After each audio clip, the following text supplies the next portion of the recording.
Taterskin and the Eco Defenders, Chapter 24.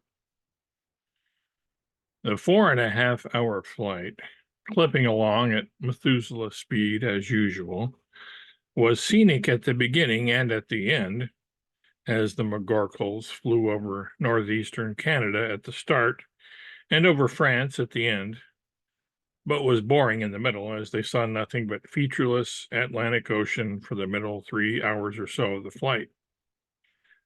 Warble didn't think to descend so as to be able to view the boat traffic on the ocean until it was too late.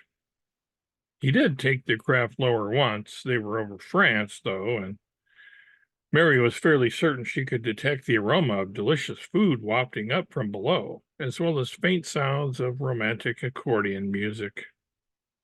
By the time the McGorkles reached Vegas, hovered over it for a minute, and then descended straight downward, landing in a meadow on the outskirts of the Swiss village, Marianne had spotted the Aerodnap and had come over to greet them. "I'm surprised to see you two," she smiled, "especially you, Warble. I didn't think you would ever want to come back here. As you can see, the mountains are still intact, and the cattle are still in the pasture." "That's good, Marianne. I'm a changed man," Warble said somewhat sheepishly, recalling his former behavior, but also somewhat proudly reflecting on his new and improved persona. Marianne raised an eyebrow dubiously and looked at Mary for confirmation of Warble's assertion, expecting to see Mary mirror her facial gesture by also raising an eyebrow or two, then shake her head and sigh. But that didn't happen.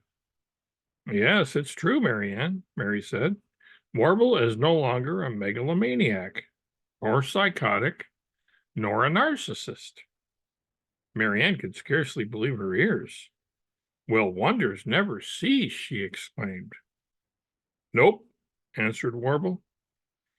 He didn't quite agree that he had been psychotic, but did accept that the other two charges were probably partially true. "What happened? What caused the change?" Marianne asked. "Love," Mary said. "True love," affirmed Warble, smiling and nodding in agreement.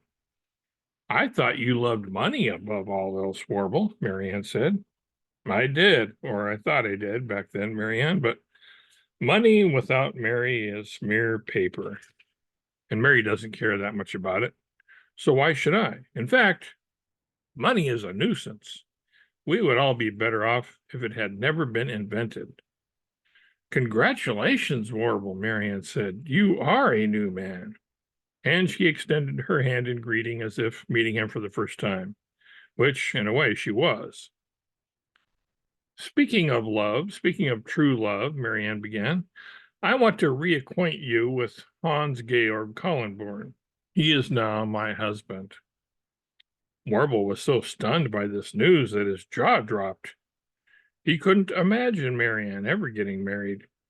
He had always viewed her as being somewhat cold and emotionally distant, married to her job.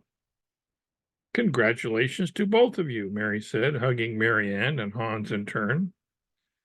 The McGorkles and Kallenborns made the normal small talk for a few minutes, and then Mary asked Marianne if she and Hans had seen any of the others. She hadn't. Marianne then turned the question around, and Warble admitted that they hadn't seen any of the others yet either. She was the first on their list to visit. And they had been in the year 2024 until a few hours ago, after all. Or before all. Before now, anyway. This time travel business could short-circuit your brain if you weren't careful. Sometimes it's hard to keep straight whether something you remember is from the past or the future. We do plan on going to Africa to see Ward, too, though, right after this, Warble added. "Oh, is that where Ward ended up? It's strange to see you two without him tagging along," Marianne said. Hans didn't really know Warble or Mary, although he had been introduced to them on their previous brief visit to Vegas.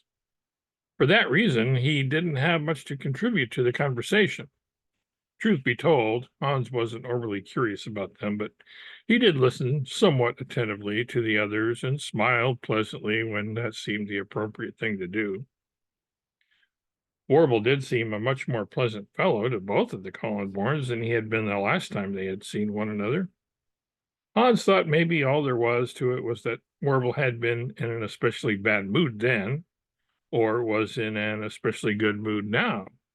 But Marianne, knowing Warble well, or at least knowing the old Warble well, realized that there was more to the difference in attitude than simply a passing mood. Warble had definitely changed, for the better, which, after all, was the only direction in which it was possible for him to change much. Despite all this, Marianne kept waiting for the other shoe to drop and for Warble to come up with some scheme for making money, but he never did. So during the following days that the McGorkles spent in Vegas, in a hostel near the Collenborn residence, Marianne grew more and more relaxed around her old boss and was surprised when she realized one day that she actually liked Warble now and was no longer nervous around him. That would have seemed impossible in the past, when Warble was always trying to cheat her out of her benefits or get her to work overtime without pay. Oddly enough, then, when Warble and Mary remarked a few days later that it was time for them to move on to go to Africa and visit Ward, Marianne was truly sad to see them go.